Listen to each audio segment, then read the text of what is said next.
ভগবানকে পাবার বিভিন্ন পথ বিভিন্ন ভাবে আছে, বিভিন্ন উপায়ে ঈশ্বরের চরণ পাওয়া যায়। কিছুদিন পরে দেখবেন একটা টাকার মেশিন তৈরি করে ফেলেছেন আপনার ছেলেকে, কিন্তু পরেক্ষণে তাকিয়ে দেখবেন কোনো একটা সময় বুঝতে পারবেন সেই 3 বছর বয়সের পর থেকে ছেলেকে যাবৎ পর্যন্ত আপনি টাকার মেশিনটাই বানিয়ে আনলেন, কিন্তু মানুষ তৈরি কিন্তু হলো না। কিন্তু কোন পথ অবলম্বন করলে অতি সহজে ভগবানকে লাভ করা যায়, আজকে আমরা সেই বিষয়টা দেখব। এবং ভক্তি পেতে গেলে ভক্তের পথ অবলম্বন করা একান্ত প্রয়োজন, সেই বিষয়গুলো একটু আস্বাদন করব। তা আজকে সবার আগে দেখি মধুময় শ্রীধাম বৃন্দাবন। সেই বৃন্দাবনে গিয়ে দেখব ভগবান কৃষ্ণ তিনি কি করছেন, তিনি কেমন করে খেলা খেলছেন, সেই জায়গাটা। ওরে রাখা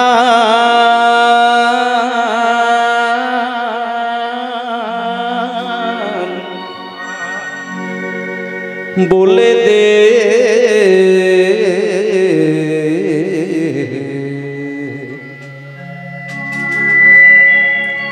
ওরে রাখাল আমায়।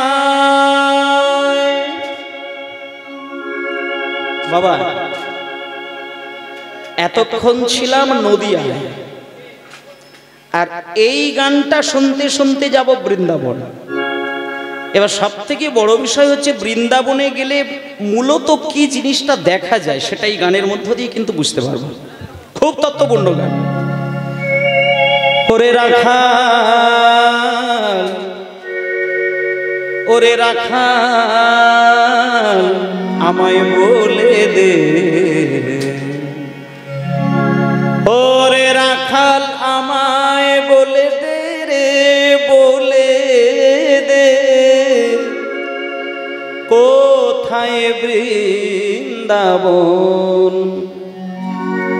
বৃন্দাবন।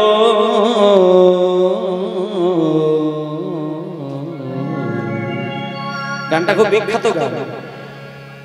গোঠের রাখাল লিখেছেন কে আপনারা শুনুন। এত সুন্দর গভীর একটা গান, বৃন্দাবনে যাবার সেই ভাবটা কার হৃদয় থেকে এসেছে গানটা শুনুন, বুঝতে পারবেন। গোঠের রাখাল বলে দে রে কোথায় বৃন্দাবন, যেথা রাখাল রাজা গোপাল,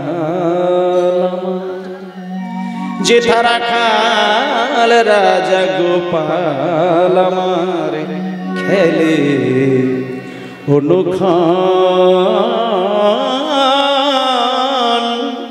কোথায় বৃন্দাবন, বৃন্দাবন।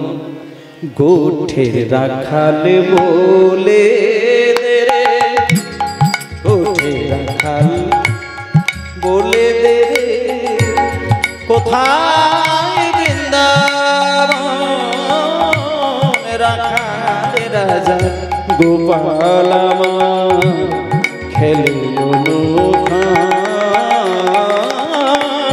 কোথায় বৃন্দাবন। হরি হরি হরি হরি। গোঠের রাখাল বলে দে রে কোথায় বৃন্দাবন, যেথায় রাখাল রাজা গোপাল আমার খেলে অনুখান, কোথায় বৃন্দাবন। আমায় বলে দে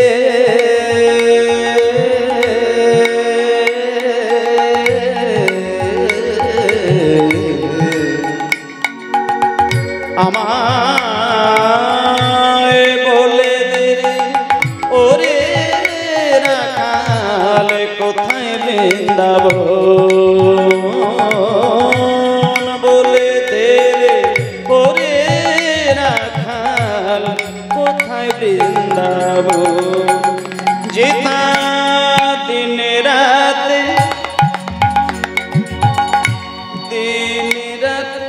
আচ্ছা মায়েরা দাঁড়ান, মাত্রা। আচ্ছা, দিনের বেলায় কি আকাশে চাঁদ দেখা যায়? দিনের বেলা চাঁদ দেখা যায়? ভেবে বলবেন, খুব চিন্তা করে হ্যাঁ বা না দেবেন, দুম করে শুধু ঘাট নেড়ে দিলে হবে না। দিনের বেলা আকাশে কোনো দিন চাঁদ দেখা যায় কি? অবশ্যই দেখা যায়। দিনের বেলাও চাঁদ দেখা যায়, সেটা ফ্যাকাশে চাঁদ, জ্যোতি থাকে না। আচ্ছা, আর একটা কথা, আমাদের আকাশে যে চাঁদ দেখা যায়, কটা চাঁদ দেখা যায়? একসঙ্গে একটা চাঁদ না দুটো চাঁদ? কোনোদিন দেখেছেন যে দুটো চাঁদ পাশাপাশি আছে? দেখা যায়? কোনোদিন দেখতে পাবেন না।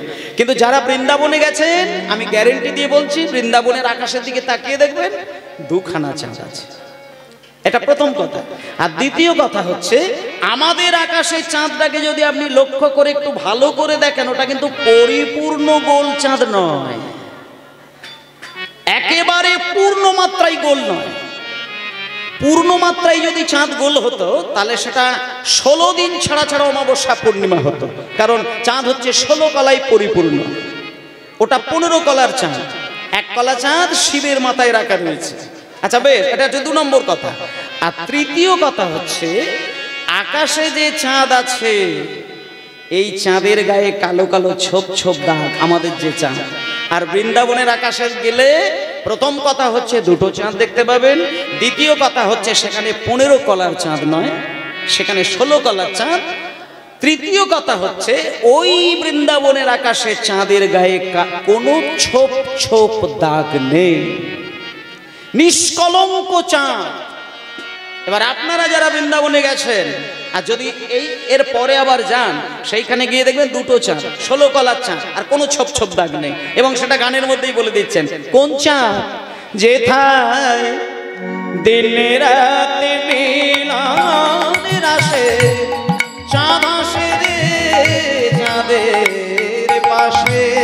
দিনে রাতে মিলনের আসে, চাঁদ আসে রে চাঁদের পাশে। ভালো করে খেয়াল করবেন, যেথায় দিনে রাতে, দিনে রাতে, দিনে আর রাতে মিলনের আসে, রাই চাঁদ আসে রে শ্যাম চাঁদের পাশে। হরি হরি হরি হরি। রাতে মিলনের আসে, চাঁদ আসে রে চাঁদের পাশে। তার মানে রাধারূপী বদন চাঁদ আর কৃষ্ণ বদন চাঁদ কুঞ্জমন বনের আকাশে পাশাপাশি থাকে। যে চাঁদের গায়ে কোনো ছোপ ছোপ দাগ নেই, তাই সেখানে কলম দিয়েছেন কে? একজন মুসলমান কবি। এত সুন্দর গানটা না লিখেছেন একজন মুসলমান কবি, নাম হলো কাজী নজরুল ইসলাম। অপূর্ব ব্যাখ্যা। দিনে রাতে মিলনের আসে, চাঁদ আসে রে চাঁদের পাশে। দিনে রাতে মিলনের আসে, চাঁদ আসে রে চাঁদের পাশে। যেখানে তো লীলা করে আমার, লীলা করে আমার, যেখানে তো লীলা করে আমার, মদন মোহন কোথায় বেতাব গোরে রাখাল বলে দিদি, কোথায় বৃন্দাবন, যেথায় রাখাল রাজা গোপাল অনুপা, কোথায় বৃন্দাবন। যেথা কৃষ্ণ নামের ঢেউ। এই জায়গাটাই মায়েরা বলছিলাম, এই জায়গাটা কোনোদিন যদি বৃন্দাবনে যান, সেইখানে একটা ঢেউ বয়, ঢেউ। সেই ঢেউয়ের মধ্যে যদি আপনি ভেসে যান, আপনার পারমার্থিক কল্যাণ হয়ে যাবে। সেই ঢেউ এখানে বললেন, কৃষ্ণ নামের ঢেউ, যেথায় কৃষ্ণ নামের ঢেউ, নামের ঢেউ ওঠে রে শুনে যমুনা যেথায় কৃষ্ণ নামের ঢেউ ওঠে রে, সুনীল যমুনা যার তমাল বনে আজ কেন। আস্তে আস্তে যারে তমাল বনে, বৃন্দাবনে গিয়ে তমাল বন আছে, সেই তমাল গাছের তলায় যেথা তমাল বনে আজ কেন, কি সেই তমাল বনে এখনো গেলে পাবে। তমালে বনে আজ কেন রে নূপুর শোনা যায় গো, নূপুর শোনা যায়, কৃষ্ণ নামের ঢেউ ওঠে রে, সুনীল যমুনা তমাল বনে আজ কানুর নূপুর শোনা যায়, নূপুর শোনা যায়। আজ যাহার কদম তলে বেণু বাজে সাজে সকালে, আজ যাহার কদম তলে বেণু বাজে সাজে সকালে, আজ যাহার কদম তলে বেণু বাজে সাজে সকালে। বলি আজ যাহার কদম তলে বেণু বাজে সাজে সকালে, পথের ধুলাই ছড়িয়ে আছে, যার পথের ধুলাই ছড়িয়ে আছে, শ্রী হরিচন্দন কোথায় বৃন্দাবন। ওকে রাখাল বলে দিদি কোথায় বৃন্দাবন, যেথায় রাখাল রাজা গোপাল আমার হরি অনুপম, কোথায় বৃন্দাবন, বল কোথায় বৃন্দাবন, বল কোথায় বৃন্দাবন, বল কোথায় বৃন্দাবন, বল কোথায় বৃন্দাবন, বল কোথায় বৃন্দাবন, বল কোথায় বৃন্দাবন, বল কোথায় বৃন্দাবন, বল কোথায় বৃন্দাবন,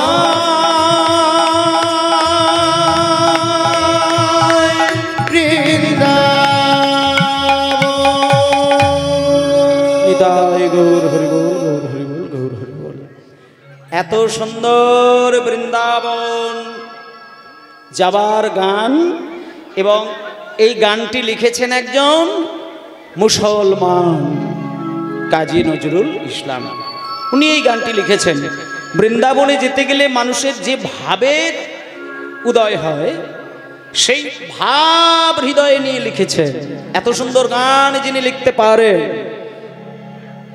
আমার মনে হয় কৃষ্ণ ভক্ত ছাড়া তো আর কিছুই হতে পারে না। এ গান যার হৃদয় থেকে আসে, যার লেখনীতে ধরা দেয়, তিনি কৃষ্ণ ভক্ত বটেই। আমরা তার কি তথ্য বুঝি? তিনি এত সুন্দর গান রচনা করেছেন। সবাই মিলে আমরা আসলাম সেই মধুময় শ্রীধাম বৃন্দাবনে। সবাই বলুন, মধুময় শ্রীধাম বৃন্দাবন ধাম কি জয়, মধুময় শ্রীধাম বৃন্দাবন ধাম কি জয়, মধুময় শ্রীধাম বৃন্দাবন ধাম জয়। তা বৃন্দাবনে এসেছি।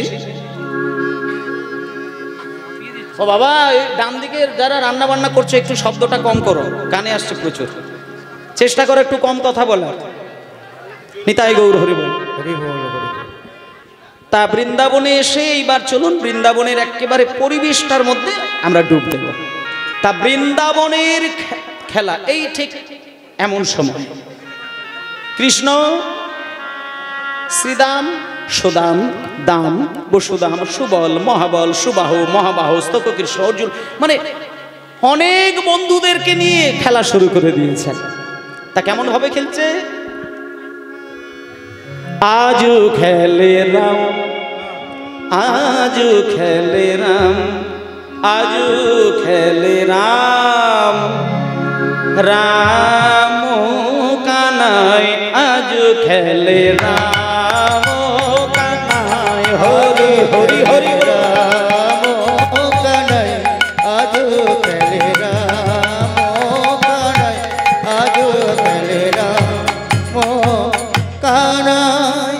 খেলে রাম, খেলে রাম, খেলে রাম কানাই, খেলে রাম কানাই, খেলে রাম কানাই খেলে রাম কানাই খেলে রাম কানাই খেলে রাম কানাই খেলে রাম কানাই খেলে রাম কানাই খেলে রাম কানাই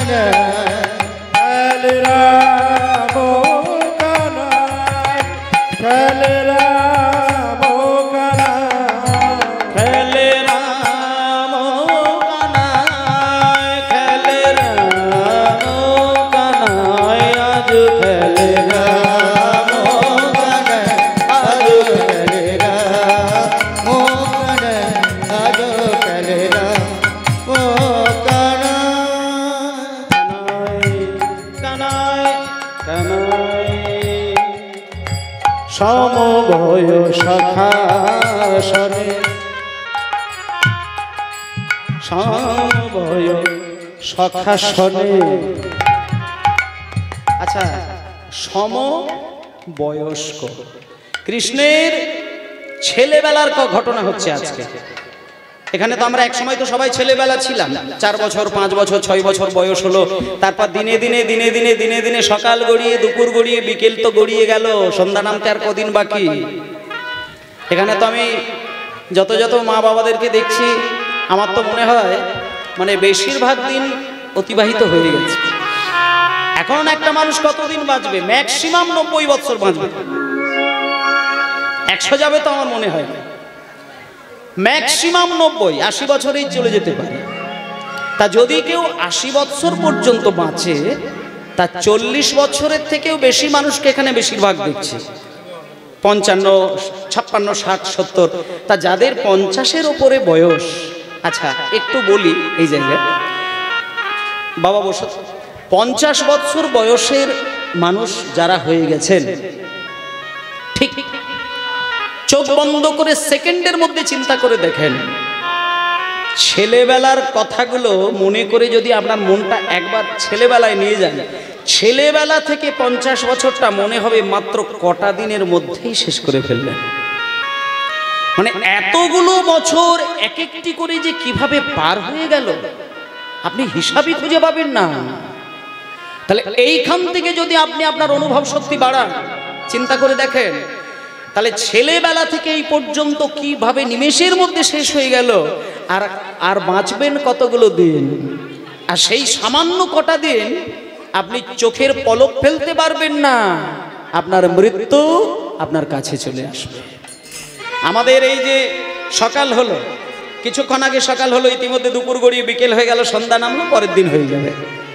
একটা একটা করে দিন কাটছে, একটা করে মাস কাটছে, একটা একটা করে মাস কাটছে, একটা করে বছর ঘুরছে, আর একটা করে করে বছর ঘুরে ঘুরে 10টা 10টা করে কয়েকটা দফা যাবে, জীবন বেলা শেষ হয়ে যাবে। তাহলে এইখান থেকে চিন্তা করার দরকার। সেই শিশুকাল থেকে বৃদ্ধকালে পৌঁছে গেলাম, সকাল গড়িয়ে গেল, দুপুর গড়িয়ে গেল, যৌবনকাল পার হয়ে গেল, বৃদ্ধ বয়সে পৌঁছে গেলাম। আর কেন? সময় থাকতে এবার তার সঙ্গে খেলা শুরু করবে। আজকে ভগবান কৃষ্ণ শিশু গোপাল কৃষ্ণ খেলা খেলছেন শিশু বালকদের সঙ্গে। তাই বলছে সমবয় সখা সনে, সমবয় সখা সনে, তপন তনয়া তীরে সমবয় সখা সনে অনয় বপুয়া তীরে তপন তনয়া তীরে তপন তনয়া তীরে সমবয় অনুসঙ্গে তব নয়া তীরে আর কাঁধে চড়ায় আর কাঁধে চড়ায় সমবয় সখাসনে তপন তনয়া তীরে। আচ্ছা মা তপন ও মা মা মা মা মা ও মা গো আপনাদের পায়ে আমার মাথা বেঁধে রেখে দিই। আপনারা কথা বলবেন না বাবা, আপনাদের পায়ে আমার মাথা বেঁধে রেখে দেবো, সরাবো না, কিন্তু কথা বলবেন না, কথাটা বন্ধ করে দেন, একদম স্টপ, সাইলেন্ট, কথা বন্ধ, গানটা শুনে যান। বলছে সমবয় শাখাসনে তপন তনয়া তীরে। তপন মানে সূর্য, তনয় মানে ছেলে, তনয়া মানে মেয়ে। তাহলে তপন তনয়া মানে তপন মানে সূর্য, তনয়া মানে মেয়ে, তীরে মানে তীরে, মানে সূর্যের মেয়ের তীরে। আচ্ছা মানেটা পরিষ্কার হয়েছে কি না? পরিষ্কার তো নয়, এটা কি বলছে? সমবয় শাখাসনে সূর্যের মেয়ের তীরে। কথাটা খাটলো কি? বলে খাটলো। এই তত্ত্বগুলো মানেগুলো বুঝতে হবে।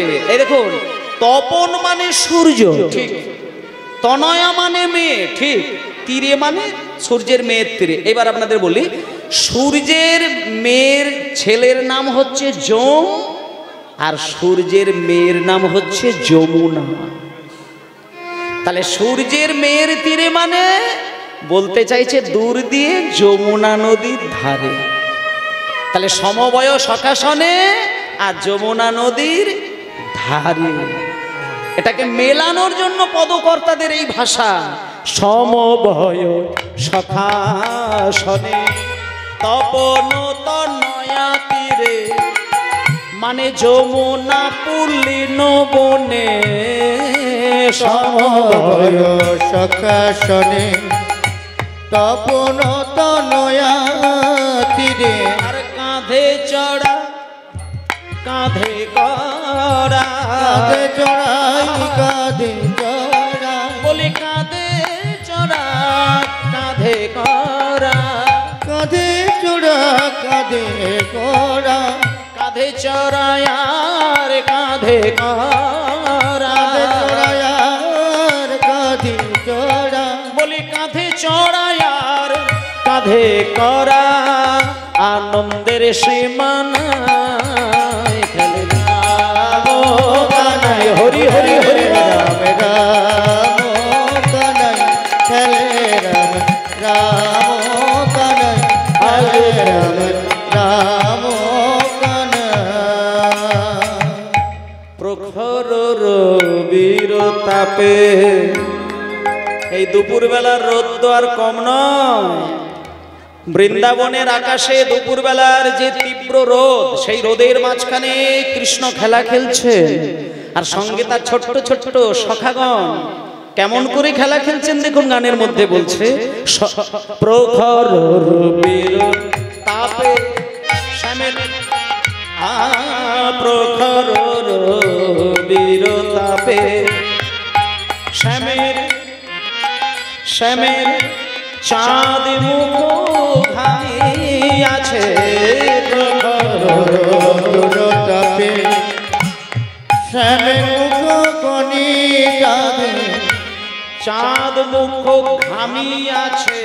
ওই চাঁদ মুখ কামিয়াছে, প্রখর তাপে শ্যামে মুখ কামিয়াছে। মেঘে ঢাকে মানে মানে মুখে ঘাম দিয়েছে, ঘাম ঘাম ঘাম ঘাম, ও সদবাবু মুখে ঘাম দিয়েছে। প্রখর রবির তাপে শ্যামের চাঁদ মুখ ঘামিয়াছে। প্রখর তাপে শ্যামে মুখে ঘামিয়াছে। এবার ঘাম যদি দেয় কি হবে? ঘাম মুছে দেবে কে? কে মুছবে কে না মুছবে ও চিন্তা করছে না। যোগমায়া দেবী কি করলেন, সঙ্গে সঙ্গে ওই কৃষ্ণের যে ঘাম কষ্ট হচ্ছে দেখতে পেয়ে পূর্ণদেবী যোগমায়া কৃষ্ণের হয়ে কি করলেন দেখুন।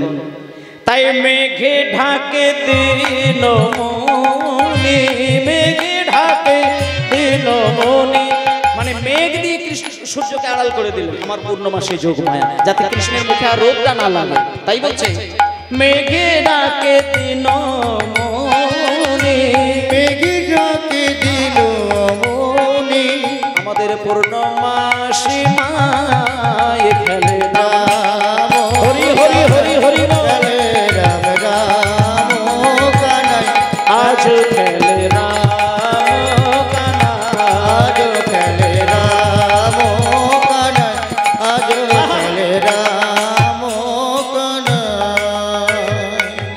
দাঁড়া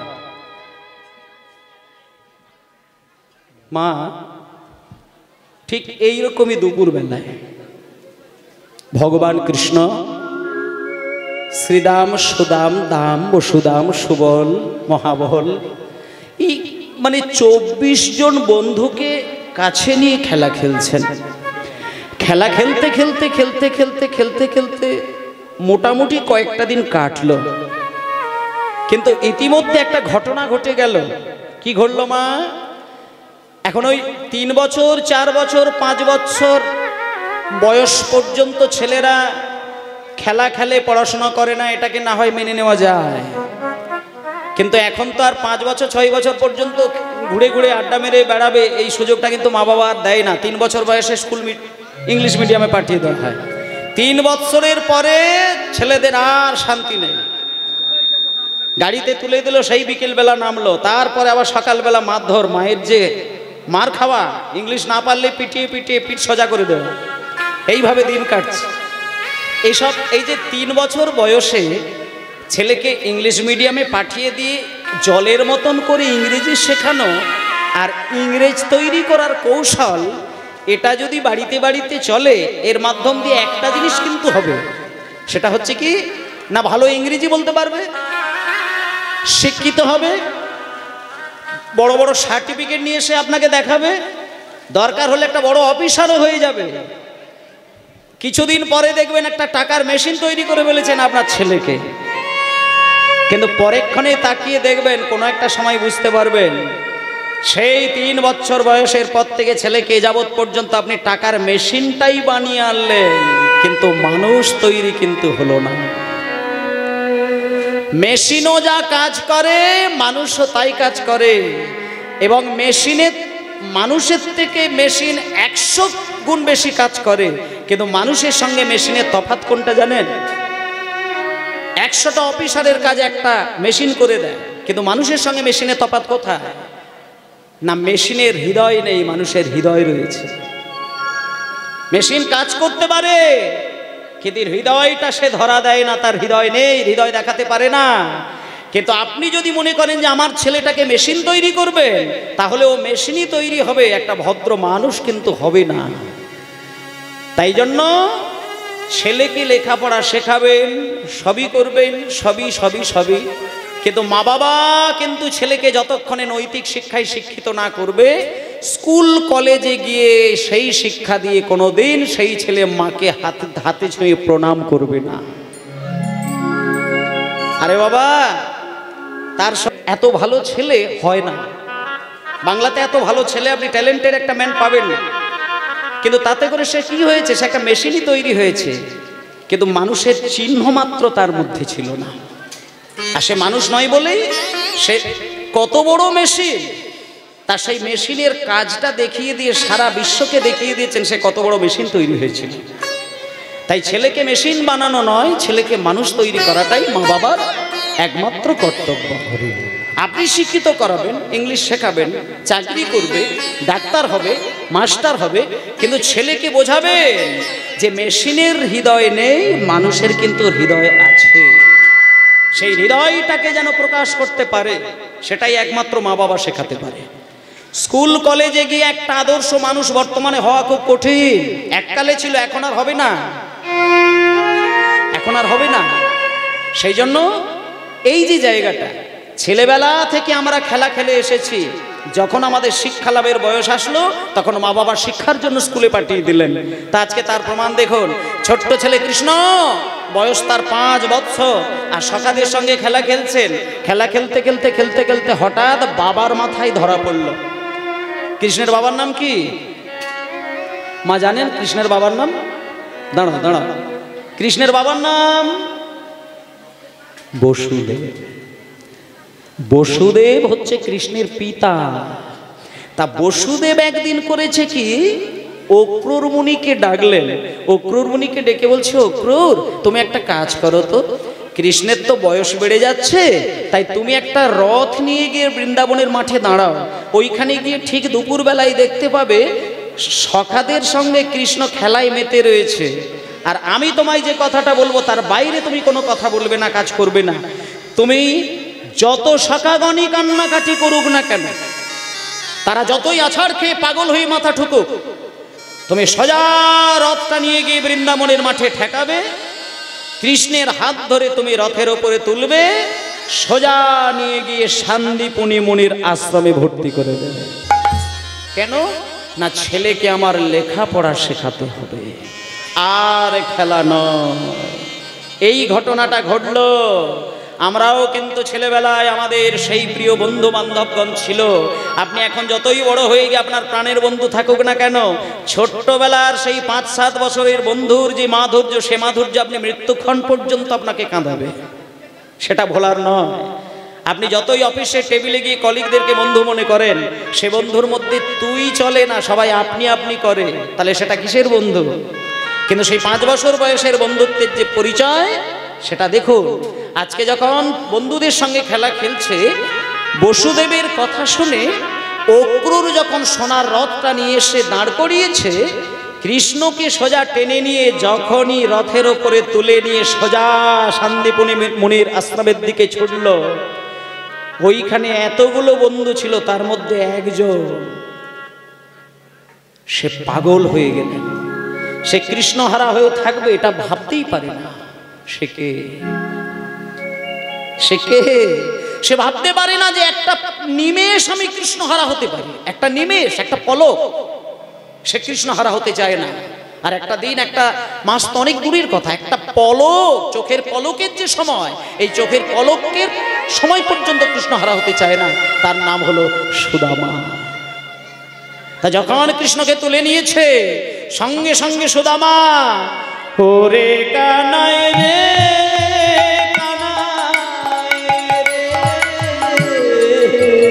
ওরে কানাই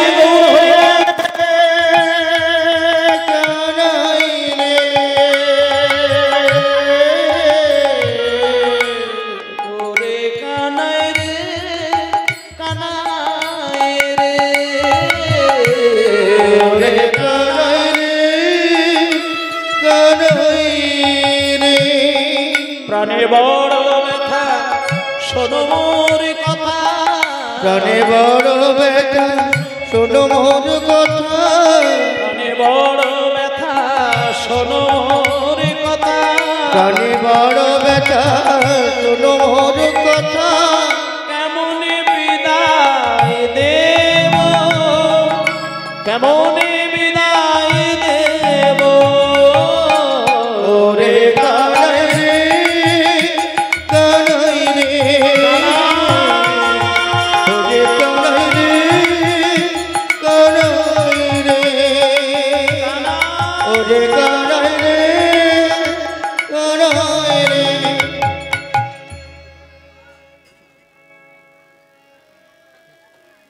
কানাই কানাই করে কাঁদছে। মায়েরা,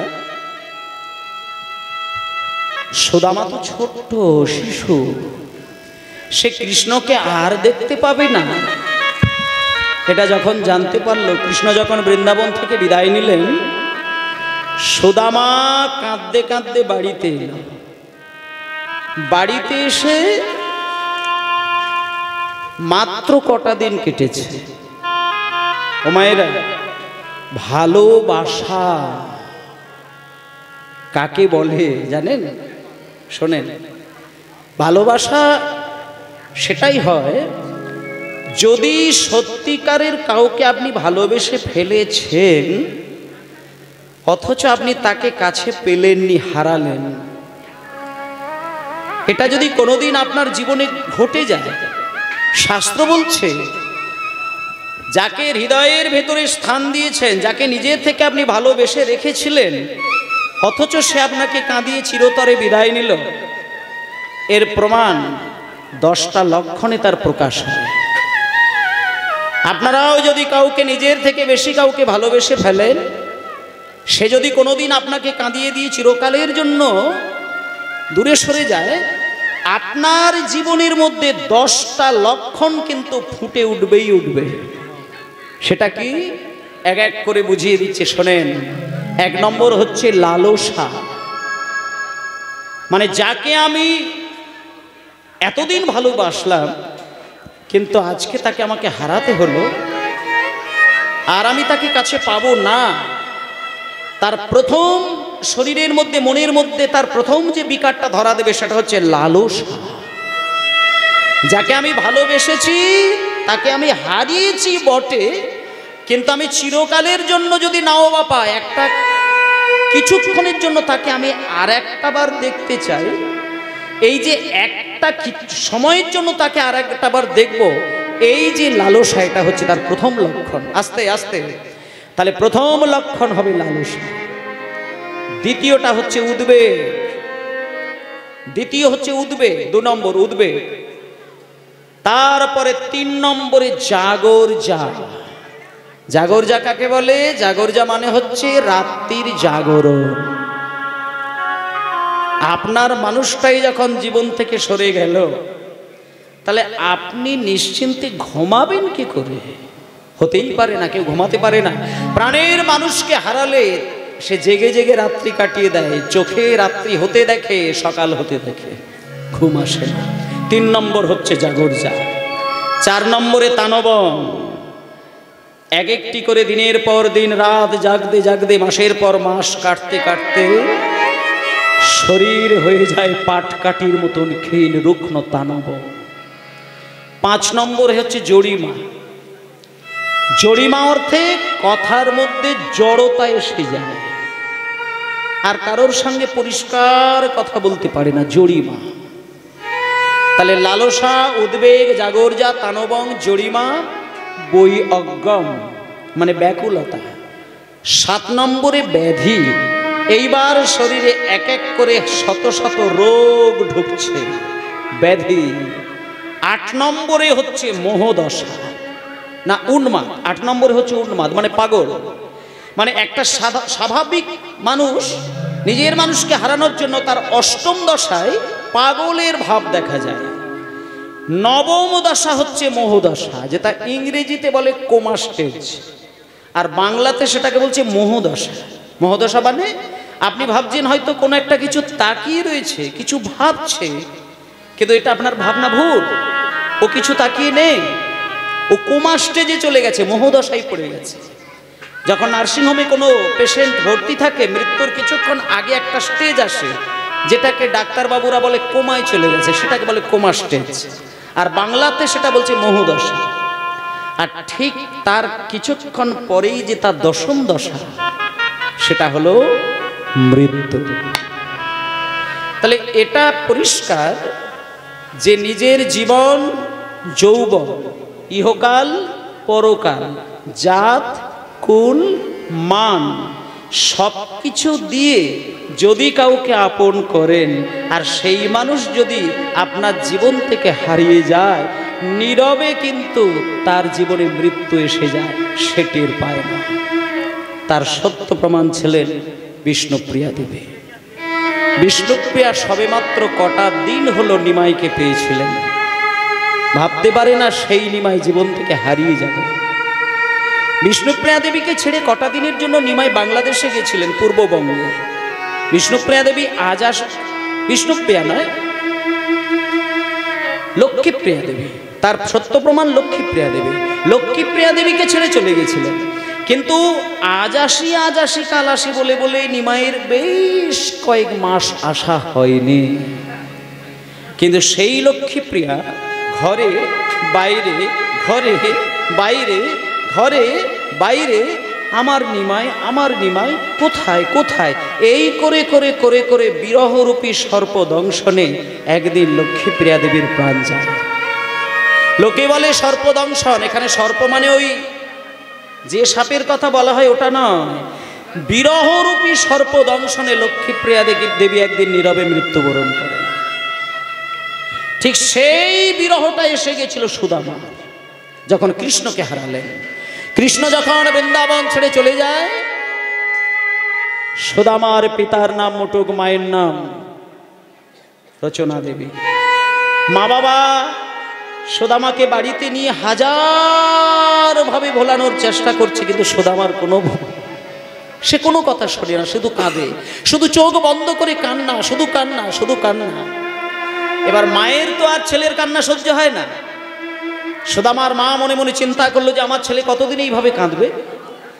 সুদামার বাবাকে রচনা দেবী বলছে, স্বামী, আমার ছেলে যদি এইভাবে আর কটা দিন কাঁদতে থাকে, আমি মা হয়ে যতটুকু বুঝতে পারছি আমার ছেলে পাগল হয়ে যাবে, আর চোখের সামনে ছেলেকে পাগল হতে দেখে আমি ঠিক থাকতে পারবো না।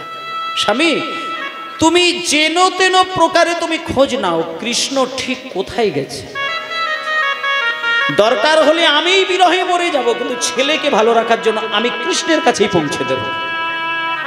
এই বলে মোটো খোঁজ খবর নিয়ে দেখলেন কৃষ্ণ শান্তিপুনি মুনির গৃহে লেখাপড়া শেখার জন্য বসে রয়েছে। এইবার সুদামার বাবা, গান আছে, সুদামার বাবা সেই সুদামাকে কৃষ্ণের কাছে পাঠিয়ে দেবার জন্য সুদামাকে কোলে করে নিয়ে শিক্ষার উদ্দেশ্যে সবাই তথায় চলিলা। শিক্ষার উদ্দেশ্যে সবাই তথায় চলিলা। শিক্ষার উদ্দেশ্যে সবাই তথায় চলিলা। শিক্ষার উদ্দেশ্যে সবাই তথায় চলিলা। আর বহুদিন পরে কত আনন্দ বাড়িলা। বহুদিন পরে কত আনন্দ বাড়িলা। বহুদিন পরে কত আনন্দ বাড়িলা। ওই না বহুদিন পরে কত আনন্দ বাড়িলা। তাদের আনন্দ আর ধরে না রে, আনন্দ আর ধরে না রে। সুদামার আনন্দ আর ধরে না রে, আনন্দ আর ধরে না রে। মরা দেহে প্রাণ এলো, আনন্দ আর ধরে না রে। প্রাণ এলো, আনন্দ আর ধরে না রে। মরা দেহে প্রাণ এলো, গোবিন্দ বদন দর্শন করে হল। প্রাণ গেল, ওরা দেখে প্রাণ গেল, দর্শন করে ওরা দেখে প্রাণ গেল। আনন্দ আরে আনন্দ আর ধরে না রে। আনন্দ আর ধরে না রে। মা, উমা, আজকে সুদামাকে কোলে করে নিয়ে যখন শান্তিপুনি মুনির গৃহের ভেতরে প্রবেশ করলেন সুদামার বাবা, সুদামা যখন কৃষ্ণকে দেখতে পেল আনন্দে কৃষ্ণকে গিয়ে জড়িয়ে ধরলেন। এবার কৃষ্ণ আর সুদামা দুইজনেই যখন শান্তিপুনি মুনির গৃহে আলো করে দাঁড়িয়ে রয়েছে, শান্তিপুনি মুনি নিজেকে খুব ধন্য মনে করছেন। শান্তিপুনি মুনি মনে মনে চিন্তা করছেন যে আমি এমন একজন ভাগ্যবান যে আমার গৃহে লেখাপড়া শেখার জন্য ভক্ত আর ভগবান দুইজনেই বসে রয়েছে। ভক্তকে পাই, ভগবানকে পায় না, ভগবানকে পাই, ভক্তকে পায় না।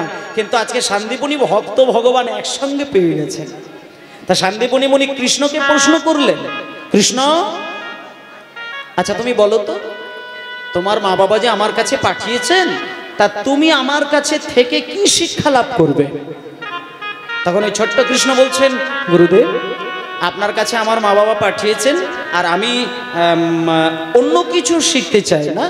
আমাকে ওই শাস্ত্রজ্ঞান সম্পর্কে কিছু জানানোর প্রয়োজন নেই। যদি কিছু শিক্ষা আমায় দিতে হয়, তাহলে আমাকে আপনি ওই যুদ্ধবিদ্যাটা ভালো করে শিখিয়ে দিন। মানে কেমন করে যুদ্ধ করতে হয়, কেমন করে ধনুর্বাণ চালাতে হয়, আমাকে এই একটু যুদ্ধের কৌশলটা আমাকে একটু শিখিয়ে দিন। তখন গুরুদেব বলছেন, আচ্ছা যুদ্ধবিদ্যা শিখবি কেন? তখন কৃষ্ণ বলছে, বুঝলেন না, আমাকে অনেক অসুর মারতে হবে, রাক্ষসদের সঙ্গে আমাকে অনেক লড়াই করতে হবে। আমাকে অগাসুর বধ করতে হবে, বকাসুর বধ করতে হবে, তিনাবাত্রাসুর বধ করতে হবে, কালীয় দমন করতে হবে, পুতনা বধ করতে হবে। আমার অনেক ডিউটি, তাই আমাকে আপনি যুদ্ধটা শিখিয়ে দেন। শান্তিপুনি মুনি বললেন, হে কৃষ্ণ, তুমি একটা কাজ করো, যুদ্ধবিদ্যা তো আমি তোমায় শেখাবই, তবে সেই সঙ্গে শাস্ত্রবিদ্যাও একটু শেখো। শুধু যুদ্ধ করব বললে হবে না, একটু শাস্ত্র জ্ঞানও দরকার আছে, তাই তোমাকে আমি দুটোই শেখাবো। এইবার সুদামাকে জিজ্ঞেস করলো, সুদামা, আচ্ছা বলো তো তুমি কি শিখতে চাও? সুদামা তখন বলছেন, গুরুদেব, আপনি আমাকে ওই যুদ্ধবিদ্যা ওসব শেখাতে হবে না, আপনি আমাকে শুধুই শাস্ত্রবিদ্যা শেখান। আপনি তো যুদ্ধবিদ্যা শাস্ত্রবিদ্যা দুটোতেই সমানভাবে বিশারদ, কিন্তু আপনি আমাকে ওই যুদ্ধের বিষয়টা জানানোর প্রয়োজন নেই। আপনি আমাকে একটু ওই বেদ পাঠ কেমন করে করতে হয়, আপনি আমাকে ওই নিয়মগুলো শেখান, আর বেদ পাঠ আমাকে সম্পূর্ণরূপে শিখিয়ে দেন। তখন গুরুদেব বলছেন, দাঁড়াও, তুমি বেদ পাঠ করবে তাই তো?